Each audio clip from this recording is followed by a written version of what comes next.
네, 안녕하십니까. 저 한국에너지기술평가원의 이길봉 효율항상 PD입니다. 예. 지금 칸 10주년을 기념해가지고 어떻게 하든 강은철 국장님께서 발표를 하나 해달라. 주제는 이걸로 해달라라고 하셨는데요. 솔직히 이제 들어가기 전에 말씀드리면 이제 저는 데이터 센터 부분에 대해서 어떤 전문가는 아니고요. 어떻게 보면은 오늘 데이터 센터 쪽에서 뭘 해야 될지 배워가는 입장인데, 아무튼 저희 효율항상 쪽 그리고 에너지 평가원 쪽에서 어떤 식으로 과제를 하고 있고, 이걸 지금 데이터 센터 어떻게 접목하려고 하는지 그 방향을 간략하게 소개시켜 드리고, 그리고 여기는 다 이제 전문가들이시니까 그러면 이제 어떤 식으로 우리 애기평 연구개발 과제 제안할 수 있을지 그런 걸 말씀해 주면 좋을 것 같습니다. 예, 아마 빨리 끝날 것 같습니다. 처음에 이제 열에너지 R&D라고 이제 표현했는데요. 여기는 6개의 주제들이 올해 초에 애기평 효율항상 부분에 관한 신규 과제들입니다. 간략하게 이제 제목을 말해 보면은 첫 번째 거는 반도체 공정, 지소 가변 공급, 진공 시스템 기술.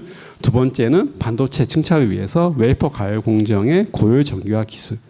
그리고 세 번째 부분은 드라이룸에서 초저습 공정 공기를 제공하기 위한 설비의 에너지 절감 기술.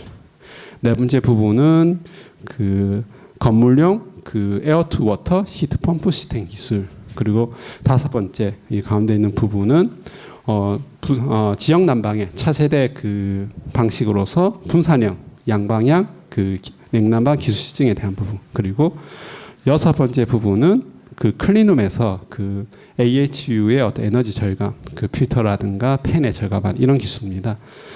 이 과제를 보았을 때 이제 여기서 열에너지 R&D가 무엇일 거냐 보시면은 아마 전투적인 의미에서는 지역 난방 이쪽만 생각할 수 있을 것 같은데요.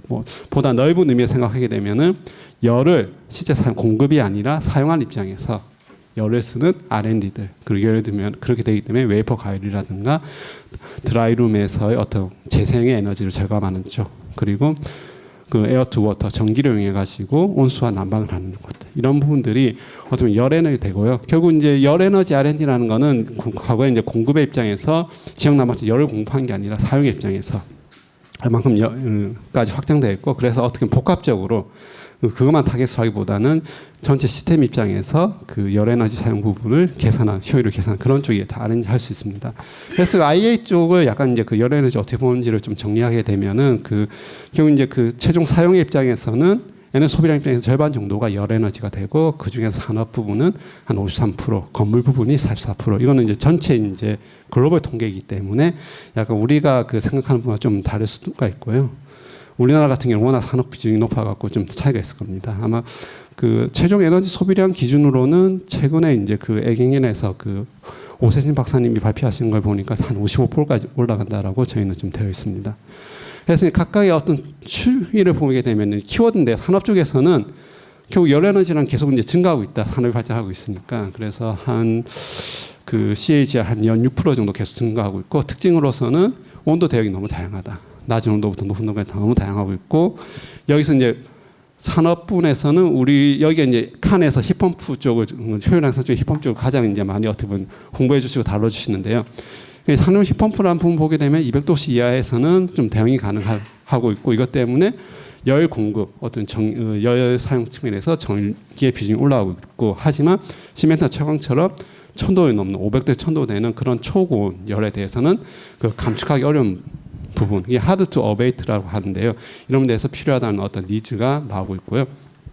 건물 부분은 특징이 결국 이제 열 소비량 감소를 계속 하고 있고 기대하고 있습니다. 이거는 이제 사용량이 요구량이 주는 게 아니라 효율이 개선해가지고 계속 열 소비량은 한 연간 4% 정도 감소될 거라고 하고 있고, 결국 이런 거에 대한 핵심은 전기화나 힙펌 보급 확대를 통해서 어떤 고열 기업에서 보급되기 때문에 건물 쪽의 열 에너지 효율은 비중은 점점 줄고 있지만, 결국 이제 이슈로서는 이거는 이제 냉방 수요가 점점 증가할 건데, 이거에 대한 어떤 고효율 기술에 대해서도 필요하게 된다. 그리고 이제 수송 쪽에서는 과거 엔진을 연소했을 때는 열 에너지라는 걸 따로 관리할 필요 없고, 왜냐하면 그건 버리는 열이기 때문에 그랬는데, 전기차가 되면서부터 통합 열 관리가 필요하더라.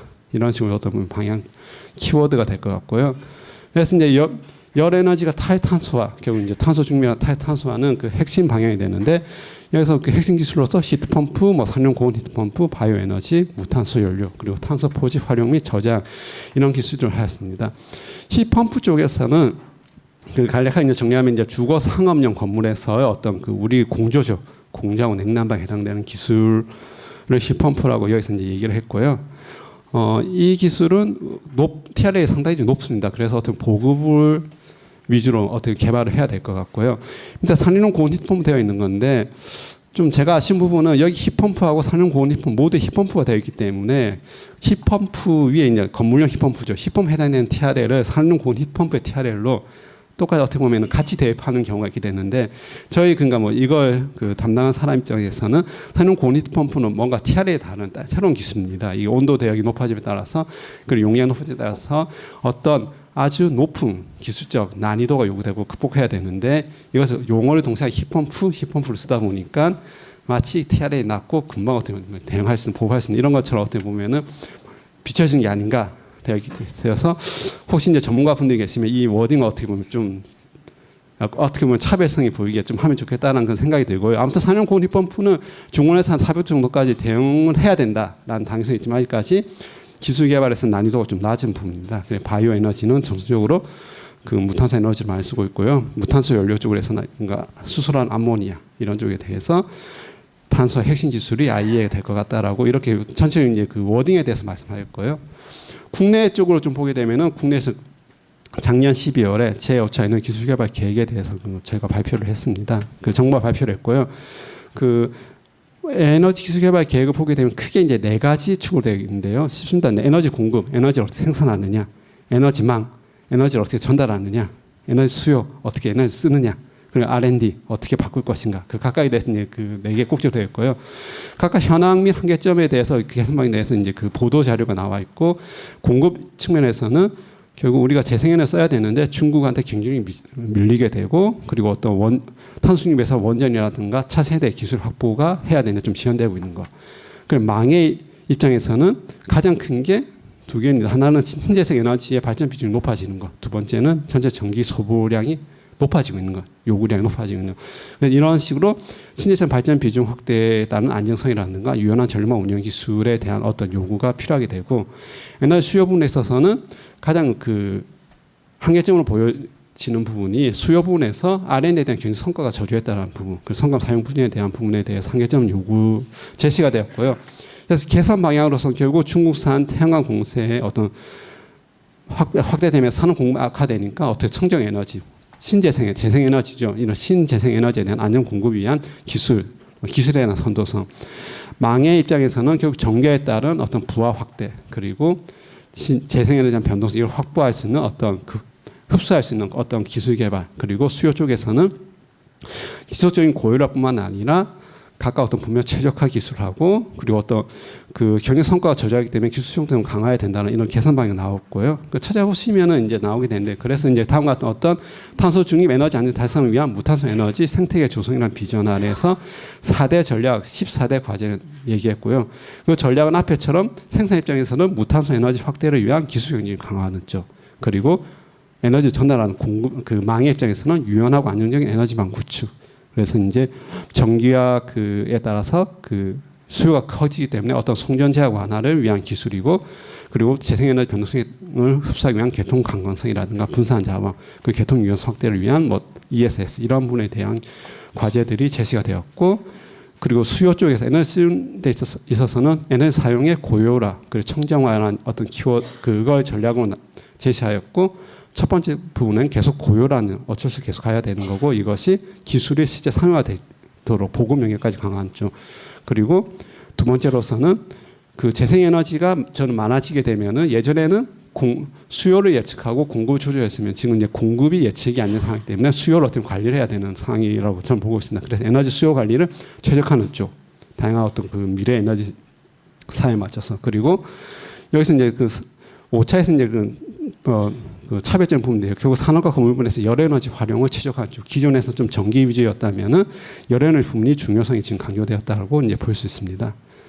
그래서 이런 각각에 대해서 이제 그 전략 1, 2, 3, 4에 대해서요. 각각 어떤 키워드 키워드들을 제시하고 이건 보도자료 보시면 나와 있습니다. 그래서 각각 키워드 뭐 전략, 생산에서는 원자력, 재생에너지 수소, 청정 화력이 키워드 볼 수 있고요. 망에서는 송전 제약 완화, 개통 강건성, 배전 유연성, 에너지 ASS 이런 키워드들을 아마 계속 이제 기억을 하시면은 나중에 좋을 것 같다 생각이 들고요.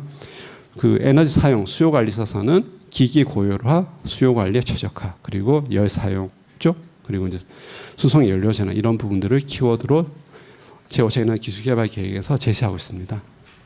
그래서 다음과 같은 어떤 그 각각 기대 효과들을 경제적 기대 효과하고 기술 차이뿐만 아니라 지금도 기술 사업화율에 대한 어떤 그 기대 효과를 이렇게 10% 계산한다고 제시를 하였고요. 각각의 그 기대 효과 SMR에 대한 어떤 건설 단가라든가 탠덤 태양전기 효율 그리고 해상 풍력 이용 같은 경우에 대해 각각 기술에 대해서 어떤 정량적 지표들 그리고 수요 쪽에 있어서는 미활용 열에너지 활용률에 대해서 30%까지 가겠다. 그리고 열에너지 쪽에서는 그린 데이터 센터를 확대하는 쪽이 하나 어떤 정량 지표로서 이 제5차 5기기에서 현재 PUE가 2.5인데 2.1 이하까지 가겠다라고 이렇게 배치되어 있고 이게 아마 데이터 센터 부분에서는 어떻게 보면 상징 그 가장 대표적인 지표라고 5기기에 나온 값이다. 어떻게 보면 정부가 제시한 값이다라고 이제 볼 수 있을 것 같습니다. 그리고 이 각각의 이제 그 개발 계획을 이제 작년 11월에 발표를 했고요. 12월이죠. 11월에 공청을 했고 12월에 발표했고 여기 하위 각각 그 14개 분야에 12개인가? 각각 세 분야에 대해서 기술 로드맵을 올해 초에 만들었습니다. 그러니까 2030년에 만들었고 이 로드맵은 그 애기평의 홈페이지 가면 ETIC라는 그런 에너지 테크놀로지 인포메이션 센터라는 곳이 있고요. 거기에 그 클릭을 하시면 에너지 기술 정책이라는 부분이 있고 거기 로드맵 보시면은 이 5차 에너지 기술 개발 계획 기술 로드맵 부분이 원자력, 수소, 연료 전지, 청정 화력, 태양광, 풍력, 효율 향상, 수요 관리, 전력 개통, 에너지 저장에 대해서 이런 각각 세부 기술 로드맵이 나와 있습니다. 제가 이걸 말씀드리는 이유는 구글에서 검색하니까 잘 안 나오더라고요. 그래서 이제 애기평 홈페이지 가시면은 찾아가면 이런 부분이 있다. 그래 궁금하시면 여기 보시면 되고요. 제가 맡아 있는 부분은 효율 향상이고 효율 향상 부분에 있어서는 각각 이 다음과 같은 7개 기술 로드맵이 되어 있습니다. 그래서 그 각각 7개 7개 어떻게 보면 세부 기술이 되는 거죠. 세부 기술 중에서 좀 열에너지와 관련된 부분 보게 되면은 첫 번째 전략 과제는 산업용 열 설비의 탈탄소화. 그리고 이제 두 번째 전략 과제는 산업 공정 에너지 최적화, 그리고 세 번째는 건물 열 에너지 설비의 효율 향상. 이런 각각 전략 과제들이 제시되어 있고요. 이에 대한 핵심 기술 키워드로는 산업용 고온 히트펌프, 그리고 산업용 초전 히트펌프, 그리고 친환경 냉매 제조에 대한 부분, 이 모든 게 다 히트펌프 부분입니다. 그리고 또 하나 히트펌프는 전기화에 관련된 어떤 핵심 기술이 되고요. 나머지 에너지 다수비 공정의 무탄소와 연료 전환 기술이라든가 산업 보일러의 무탄소 연료 연소 기술, 그리고 스마트 건조 기술이라든가 신재생 에너지 연계 산업 부분, 열 전기 수요 동시 대응, 열병합 기술 이런 부분들이 열설비의 탈탄소화의 핵심 기술 아이템으로 제시가 되어 있습니다. 그리고 공정 에너지 최적화 쪽에 있어서는요, 이 에너지 최적화 쪽은 결국 전체 R&D의 트렌드 중에 하나인 디지털화, 데이터와 디지털화 상관이 있고, 그래서 기술 아이템으로서는 에너지 다수비 가열 공정의 디지털 설계 전환 기술, 그리고 산업 부문 다중 공정 유틸리티 에너지 진단 기술 같은 것들이 여기 나와 있습니다. 그래서 이런 로드맵을 참고하시면은 열 에너지 부분에서 어떤 식의 키워드로 무탄소와 전기와 그리고 디지털한 키워드로 어떻게 이제 세부 기술이 되어 있는지 이렇게 볼 수 있을 겁니다. 또 하나 이제 국내에서 어떤 그 R&D 동향을 볼 수 있는 그 로드맵 중 하나가 탄소 중립 기술 혁신 로드맵입니다. 이거는 이제 국가기술자문회의 산하의 탄소 중립 기술 검토위원회에서 그 주가 돼서 검토를 한 부분이고요. 그 각각 모든 부처에서 그 다부처 로드맵이라고 좀 볼 수 있습니다. 주는 이제 과기정통부의 과학기술정책국에서 하고 있는데요. 이걸 하기 위해서 우선 이제 처음에 이제 탄소 중립 100대 기술 를 선정한 작업을 했습니다. 이 100대 기술을 가지고 이것을 17개 분야로서 하나하나 세분화한 작업을 하였고요. 이것을 2020년 11월부터 해서 2024년 12월까지 처음 했을 때는 수소, CCUS, 그리고 무탄소 전력, 그리고 친환경 자동차 이 부분에 대해서 전략에 대해서 로드를 만들었고 각각 이제 23년 5월엔 철강, 석유화학, 시멘트 이렇게 하다가 이제 작년 12월에 풍력, 전력 저장, 전력망, 에너지 통합 체계, 산업 일반 그리고 환경 이런 부분에 대해서 로드맵 만들면서 총 17개 분야에 대해서 로드맵이 다 수립이 되었습니다. 예, 그래서 이제 전력 저장 분야의 기술 혁신 전략 로드맵을 보시면 여기서 이제 연례 부분에 대해서는 가장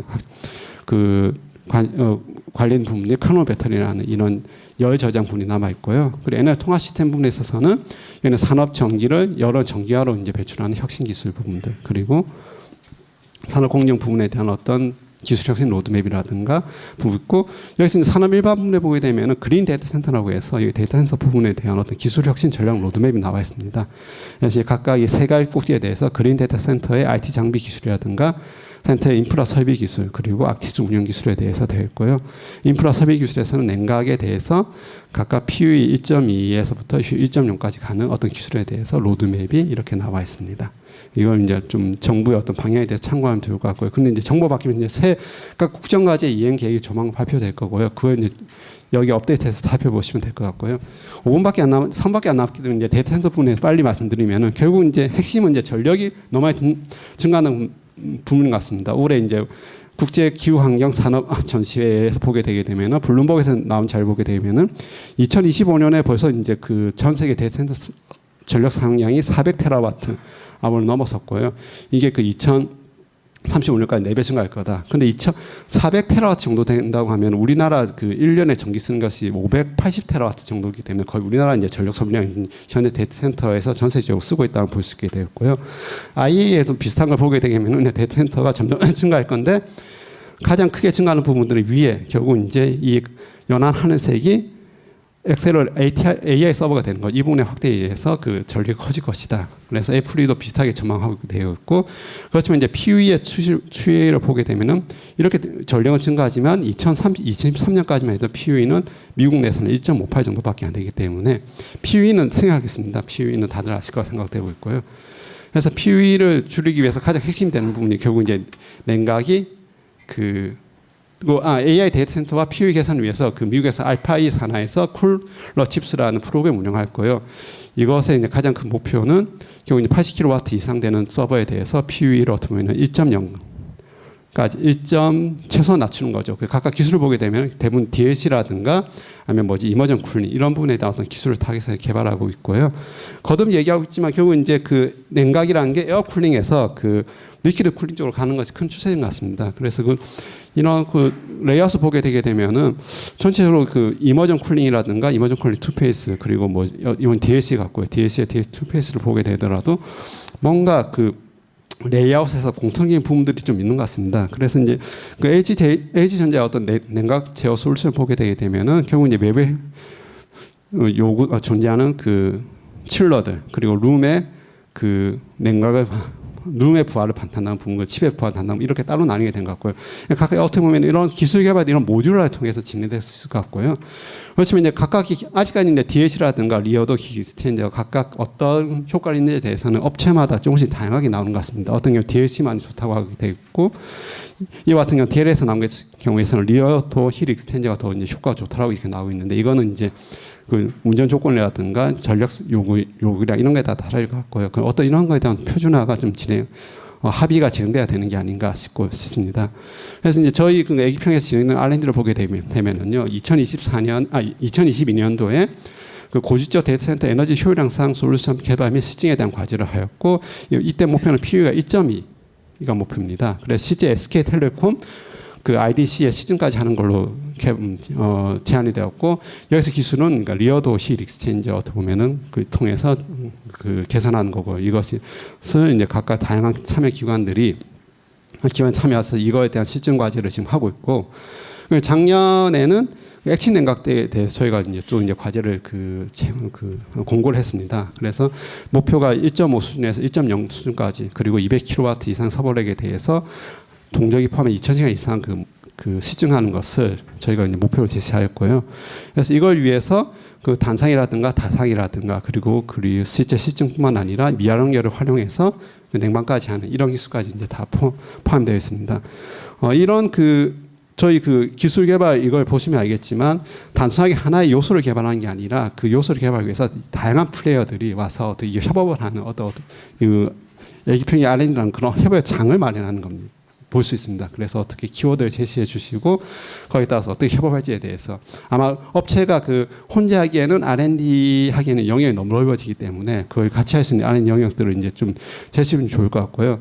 올해 이제 과제 그 제안된 거 보게 되면은 저희가 이제 보시면 알겠지만 데이터 센터 서버용 칩 직접 액체 냉각 기술, DLC 아니면 D2C의 기술에 대한 부분에 대해서 냉각에 대해서 저희가 또 이제 아이템을 제안을 할 거예요. 이것뿐만 아니라 서버 파워 시스템이라든가 데이터 센터용 UPS 시스템 그리고 데이터 센터 수용성 제고 기술 우리가 이제 각각 어떻게 보면은 데이터 센터 필요한 아이템에 대해서 저희가 일단 제시를 하게 되고 그래서 이런 어떤 기업위원회에 좀 참여하셔가지고 이런 어떤 그 어떻게 보면 장이 되는 거죠. 이런 장에서 어떻게 하면 좋은 성과를 얻을 수 있고 어떻게 하면 국내 데이터 센터에 대해서 생태계를 만들 수 있을지 이런 거에 대해서 많은 조언을 해주시면 좋을 것 같습니다. 이상으로 발표를 마치겠습니다. 예, 감사합니다.